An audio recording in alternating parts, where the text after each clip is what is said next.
আসসালামু আলাইকুম। ফেসবুক স্টুডিওতে আমরা 26 সেকেন্ডের উপরে ভিডিও আনলোড করতে পারি না। আমরা যে কোনো ভিডিও আনলোড করি সেখান থেকে কিন্তু 26 সেকেন্ড কেটে নিয়ে কিন্তু সেটা আনলোড হয়ে যায়। তাই আজকের এই ভিডিওতে দেখিয়ে দেবো যে কোনো লং ভিডিও আনলোড করবেন ফেসবুক স্টুডিওতে একদম সহজভাবে।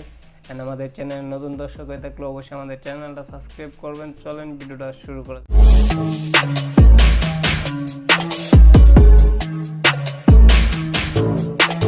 ফেসবুক ওপেন করার পর ক্রিয়েট স্টোরিতে ক্লিক করবেন। ক্লিক করার পর একটা ভিডিও সিলেক্ট করে নেবেন, একটা লং ভিডিও দেখাচ্ছি আপনাদেরকে।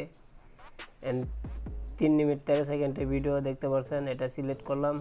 সিলেক্ট করার পর তারপর দেখতে পাচ্ছেন এখান থেকে 26 সেকেন্ডের ভিডিও কিন্তু আনলোড হবে। এখান থেকে সেন্ড করি 26 সেকেন্ডের বেশি হবে না। তো আমাদের একটা ভিডিও লং ভিডিও আনলোড করার জন্য অবশ্যই ফেসবুক মেসেঞ্জারে কিন্তু আনলোড করতে হবে। তারপর ফেসবুক মেসেঞ্জারটা ওপেন করবেন। ওপেন করার পর তারপর একটা ফ্রেন্ড সিলেক্ট করে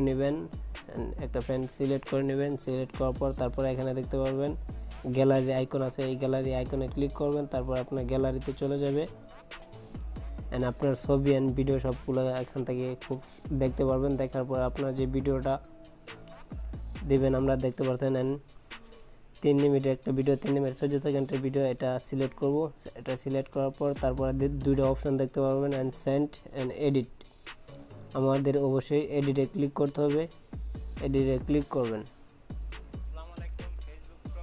ক্লিক করলে কিন্তু আমরা এখান থেকে এডিট করতে পারবো। এন্ড আমাদের দেখতে পারবেন ইউর স্টুডিও, এটার উপরে ক্লিক করবেন। ক্লিক করার পর তারপর এডে ক্লিক করবেন। এডে ক্লিক করার পর তারপর এখানে সেন্ড করবেন। তারপর এখান থেকে সেন্ডে ক্লিক করবেন। সেন্ডে ক্লিক করলে কিন্তু আমাদের ভিডিওটা সিলেক্ট হয়ে যাবে হিস্টোরিতে। আর ভিডিওটা যদি ভালো লাগে অবশ্যই আমাদের চ্যানেলটা সাবস্ক্রাইব করবেন। সবাইকে অনেক ধন্যবাদ। দেখা হবে আরেক নতুন এক ভিডিওতে।